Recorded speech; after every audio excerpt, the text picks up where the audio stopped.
Ya,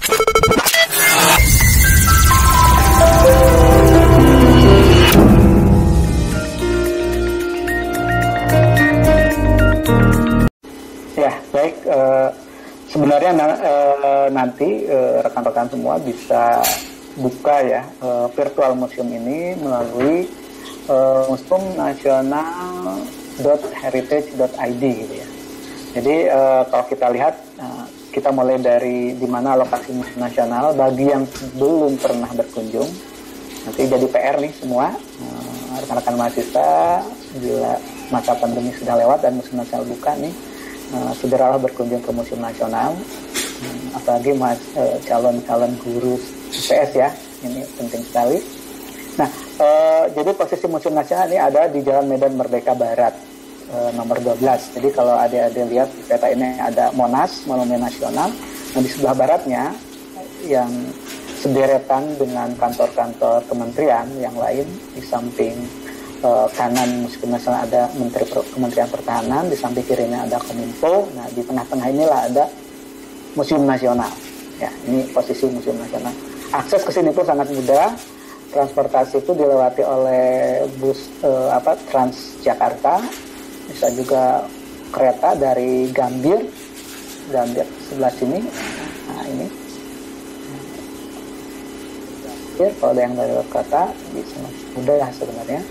Atau juga satu paket dengan kunjungan ke Monumen Nasional. Ya. Silahkan berkunjung ke Museum Nasional. Nah, kemudian Museum Nasional, sebagaimana tadi saya sampaikan, memiliki dua utama ya yang ada di Jalan Medan Merdeka Barat. Ini yang sebelah kiri ini ada gedung A, gedungnya yang sering disebut juga sebagai gedung gajah. Kenapa? Nah, nanti rahasianya itu karena ada patung gajah di sini ya, patung gajah yang merupakan cenderamata yang diberikan oleh Raja Chulalongkorn yang berkunjung tahun 1871. Kemudian yang kedua ada gedung B. Nah, gedung B ini dibangun mulai tahun 1995 dan selesai 2005, diresmikan oleh Presiden Susilo Bambang Yudhoyono tahun 2007 ya, sehingga difungsikan hingga saat ini. Nah, ini ada ikon baru bagi museum nih. Ini baru dipasang sekitar tahun 2013-an yang kita sebut sebagai patung Kuyaki sampai di sana. Ini gambaran tentang impian generasi masyarakat, generasi muda Indonesia di masa yang akan datang. Ini menggambarkan tentang lorong waktu, bisa juga menggambarkan seperti gelombang air gitu ya. Di dalamnya ada manusia-manusia yang berpegangan tangan. Jadi ini filosofinya ini menurut siapa? Inyoman Nuarte sebagai seniman perupa yang membuat ini. Mungkin adik-adik pernah dengar ya, Inyoman Nuarte yang juga membangun patung Garuda Wisnu Kencana GWK yang di Bali, atau patung Arjuna Wiwaha yang ada di Jalan Medan Merdeka Barat. Nah, dia juga yang membuat ini ya. Jadi ini menggambarkan tentang bagaimana generasi-generasi muda saat ini yang melintasi lorong waktu ini. Lorong waktu menggambarkan past, present, and future gitu. Jadi masa lalu, masa kini, dan masa yang akan datang. Di mana mereka untuk bisa melintasi lorong zaman ini, supaya mereka tidak terbawa arus, mereka saling berpegang tangan. Nah, kalau titik pusatnya adalah ke arah museum, itu menunjukkan bahwa museum adalah bisa menjadi sarana, menjadi sumber pegangan bagi generasi-generasi muda, supaya mereka tidak terbawa arus zaman. Mereka belajarlah di museum ya. Belajar dari masa lalu untuk masa kini dan mencapai mimpi di masa yang akan datang. Itulah kurang lebih ya filosofi daripada patung yang sampai di sana. Nah, coba kita eksplor mulai dari gedung A. Jadi kalau ada di datang, nah pasti yang pertama ada dilihat ada patung gajah ini. Jadi cerita tentang patung gajah ini sudah saya sampaikan ya. Jadi patung ini meskipun memang tidak ada kaitan langsung dengan koleksi atau isi yang ada di Museum Nasional, tapi juga menjadi ikon. Jadi masyarakat Jakarta khususnya mereka lebih familiar dengan Museum Gajah karena gajahnya ini daripada Museum Nasional. Jadi kalau ada misalnya dari Surabaya sampai ke Gambir, nanya ke abang-abang Gojek ataupun taksi misalnya, mau ke museum nasional, mungkin ada di antara mereka yang belum mengenal museum nasional, tapi mereka kalau disampaikan museum gajah, oh iya dia tahu museum gajah. Ya itu nggak apa-apa lah ya, orang nggak museum gajah, karena ini sebenarnya lebih ke identitas tempat mungkin ya, bukan identitas lembaga.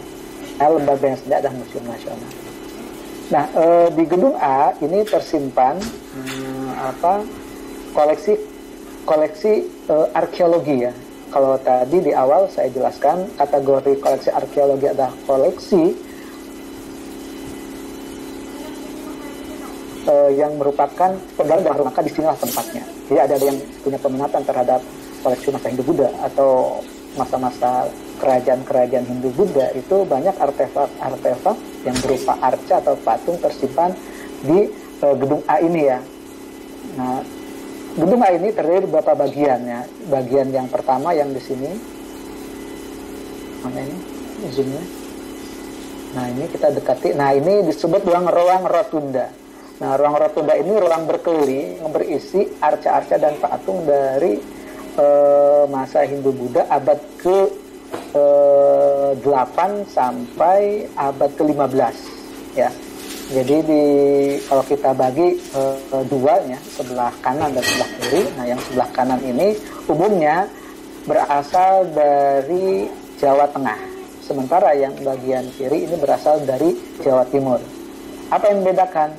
Yang membedakan yang Jawa Tengah ini sering disebut sebagai klasik tua, sementara ini klasik muda Jawa Timur, karena yang Jawa Tengah lebih tua usianya ya. Kita tahu bahwa dalam catatan sejarah bahwa kerajaan Hindu Buddha, bercorak Hindu maupun Buddha yang pertama ada di Jawa Tengah ya, lewat Candi Borobudur maupun Candi Prambanan, salah satu ikonnya ya. Yang kemudian koleksi-koleksi arca-arca yang dihimpun dulu oleh BKW itu banyak disimpan di ruang rotunda ini.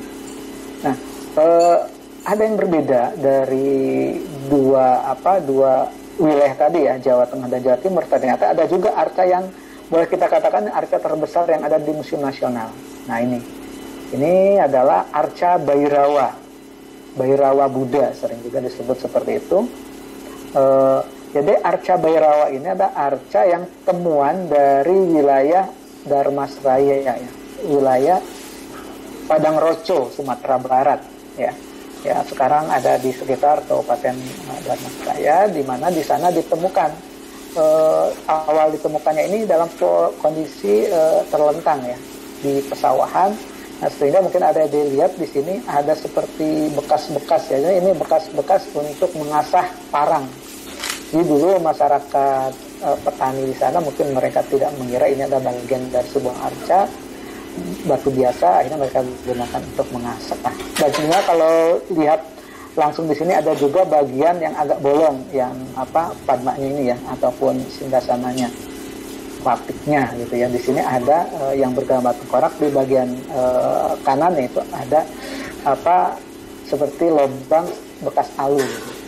Nah ini sebagian orang menggambarkan ini sebagai sosok dari tokoh yang bernama Aditya Warman. Gitu ya. Nah, rekan-rekan semua, bagian yang kedua di ruangan gedung A ini, jadi saya tidak menjelaskan detail objek per objek ya, saya gambarkan secara umum ruangan ini karena waktunya juga tidak cukup, nanti bisa kita kembangkan dalam diskusi. Nah, bagian kedua ini adalah bagian Taman Arca. Nah, di sini kenapa disebut Taman Arca?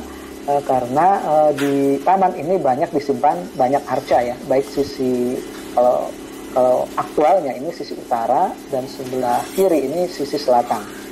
Sama dengan ruang rotunda, sisi utara ini adalah koleksi-koleksi yang berasal dari masa koleksi arca yang berasal dari Jawa Timuran ya.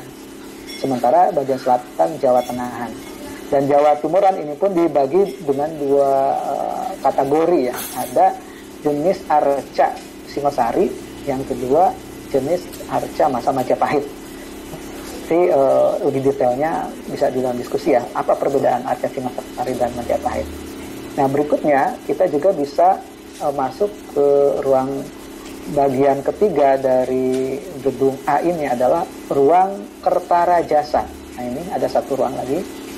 ruang kerta jasa ini adalah sisi barat ya, sisi barat dari Taman Arca atau Taman Nandi ya. Ini Taman Arca, maaf tadi sudah saya sebutkan.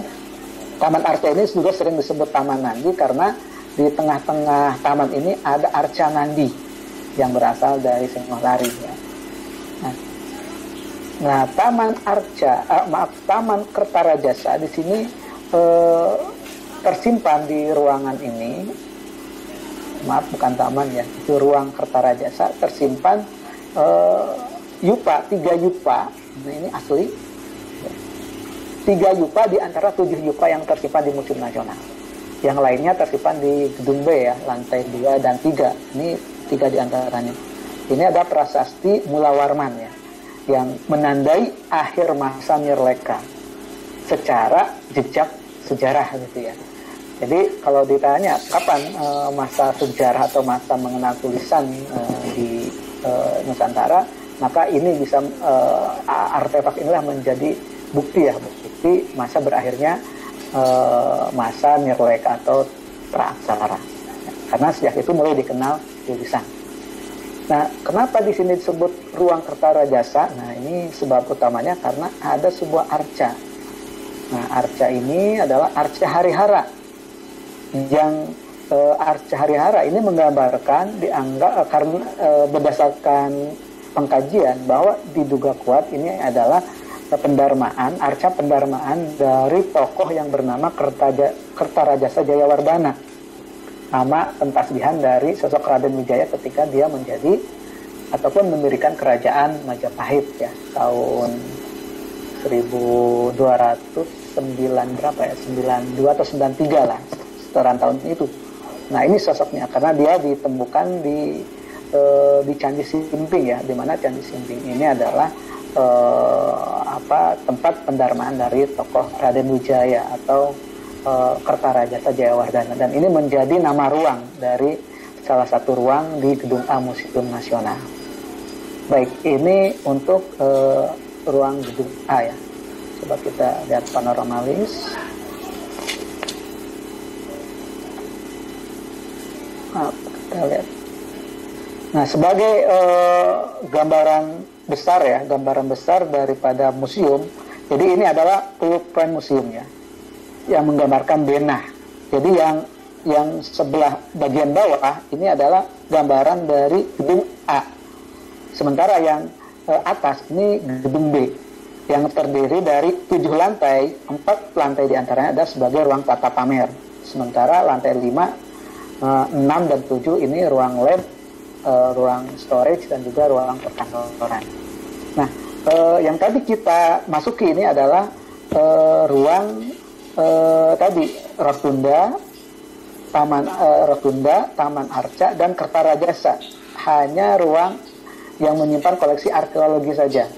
Nah, sementara yang ruang ini mungkin tidak kita eksplor hari ini ya. Lain kali bisa mandiri lah ya. Sudah bisa mandiri ini para mahasiswa mengeksplor sendiri. Nah, kita langsung masuk ke ruang yang berkaitan dengan geografi yang ada di Gedung A. Ruang peta etnik ya. Kita coba lihat. Nah, ini adalah peta etnik atau suku bangsa yang merupakan bagian dari koleksi geografi yang ada di Museum Nasional.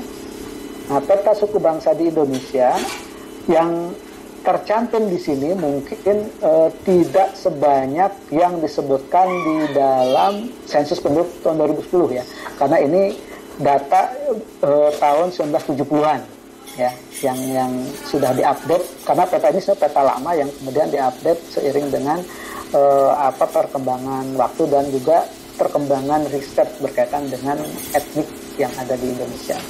Nah, kalau ada dilihat di sini di bagian figuranya ya, sisi kiri kanan atas bawah ini ada lukisan foto. Nah, lukisan foto, nah ini yang menggambarkan etnik ya yang ada di Indonesia ini diambil tahun 1930-an. Jadi ini dibuat oleh seorang maestro pelukis asli Indonesia, tapi dia istilahnya di hire ya, disewa ataupun dipekerjakan oleh Belanda lewat Batavia Genosat ini namanya Mas Pirnadi gitu ya. Mungkin kalau ada di searching di Google gitu ya, Mas Pirnadi ini adalah seorang maestro pelukis yang dia mungkin maestro pada masa itu gitu. Nah, namun sebenarnya lukisan yang saat ini dipajang di Museum Nasional, khususnya di Gedung A, ini bukan lukisan asli yang dibuat oleh Mas Pirnadi, tapi ini lukisan retronya, lukisan ulang. Karena lukisan pertama yang dia buat dengan cara apa namanya ke daerah atau membantu mereka ke Jakarta untuk dilukis menggunakan pakaian tradisional tahun 30-an itu sudah terbakar ya pada saat pelaksanaan pameran Hindia Belanda ya, pameran Tanah Jajahan atau saya lupa tema pamerannya ya, yang dilakukan oleh pemerintah Hindia Belanda tahun 1931-an di Paris ya, Prancis. Jadi saat itu ada pavilion Indonesia namanya, yang salah satu bagian pavilion itu adalah memamerkan koleksi lukisan foto etnik-etnik bangsa Indonesia gitu ya. Yang kemudian terjadi musibah, terbakarlah koleksi itu. Namun tahun 30-an setelah peristiwa itu Mas Pirnadi diminta kembali oleh Bapak Presiden untuk melukis ulang repro ya dari lukisan yang dia buat pertama kali. Nah, jadi ini salah satu koleksi geografi yang ada di Gedung A. Nah, berikutnya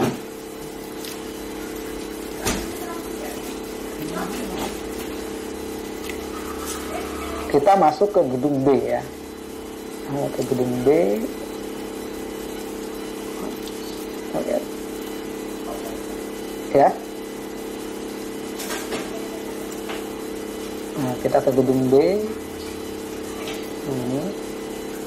Oh ya, sebagai informasi untuk Gedung A saat ini kita masih tutup karena masih dalam proses penataan tata pamer baru, di mana ini tahun 2019 ini kita membuat sejarah baru ya dengan melakukan penataan secara total Gedung A. Yang dulunya tata pamer itu mengikuti jenis-jenis koleksi yang ada di museum dan dilakukan dari masa kolonial. Jadi sebelumnya yang ada di virtual tour itu ada penataan yang memang dilakukan dari masa kolonial. Namun karena kita punya visi baru bagaimana menjadikan Indonesia sebagai sentral dalam sejarah, maka dalam tata pamer pun mengikuti tema itu gitu. Jadi tema baru yang mudah-mudahan ya, mohon doa restunya tahun ini penataan selesai sehingga 2021 bisa dibuka untuk umum. Jadi kita sudah punya tata pamer yang sudah menggambarkan bagaimana keindonesiaan gitu ya. Melalui sejarah kebudayaannya sampai juga dengan karya-karya adiluhung yang itu dihasilkan oleh leluhur kita atau para pendahulu kita. Baik, nah ini kita masuk